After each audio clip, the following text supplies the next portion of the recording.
Si nous sommes faibles politiquement et financièrement, parce que je vais vous dire tout à l'heure, notre faiblesse politique s'explique par notre faiblesse financière, c'est parce que nous n'avons pas le sens de l'économie coopérative. Vous savez, c'est prouvé. $1 fait 11 fois le tour d'une communauté juive avant d'aller ailleurs. Le juif va acheter son pain chez un juif.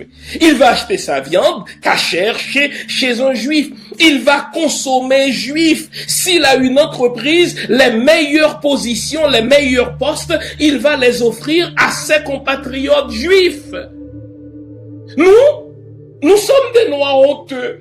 Nous avons des entreprises de noirs, mais il faut qu'on embauche des blancs. On dirait que c'est plus prestigieux si j'embauche des blancs. Pourquoi le juif n'a pas honte d'embaucher des juifs? Pourquoi l'italien n'a pas honte d'embaucher des italiens? Pourquoi le chinois n'a pas honte d'embaucher des chinois pour les postes importants, pour les make jobs? Bien sûr qu'il va faire appel aux noirs. Mais nous, les noirs, nous avons une entreprise, nous préférons engager les autres. Ou alors nous, les Noirs, comme consommateurs, nous préférons consommer chez les autres plutôt que de consommer chez les nôtres, en sorte que notre dollar reste seulement 3 heures, statistiquement parlant, dans nos communautés noires. Il fuit ailleurs. Donc, puisque nous n'avons pas d'argent, personne ne nous prend au sérieux politiquement.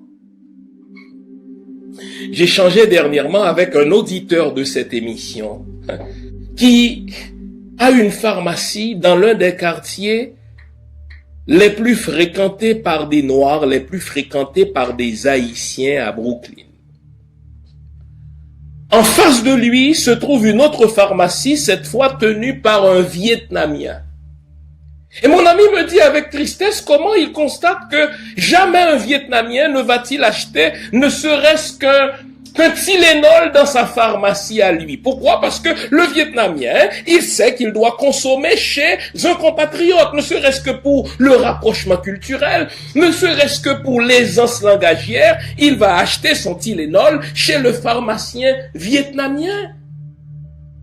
Mais notre compatriote haïtien qui tient une pharmacie dans un quartier fréquenté majoritairement par des Haïtiens, il me dit c'est avec tristesse de voir que les propres Haïtiens, ses propres compatriotes, vont acheter leurs médicaments à la pharmacie du Vietnamien.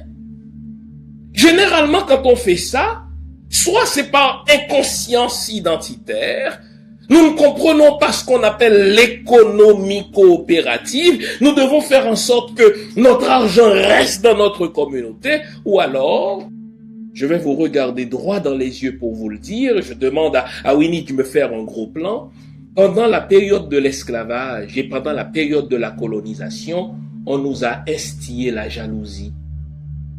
On nous a appris à détester ceux d'entre nous qui réussissent, en sorte que quand quelqu'un est en train de réussir, nous allons tout faire pour l'empêcher de réussir, car nous nous disons, si je vais acheter un médicament à sa pharmacie, je vais le rendre plus riche, plutôt que de le rendre plus riche lui, je préfère l'acheter mon médicament chez le Vietnamien. Mais ça, les amis, ça s'appelle de l'imbécilité.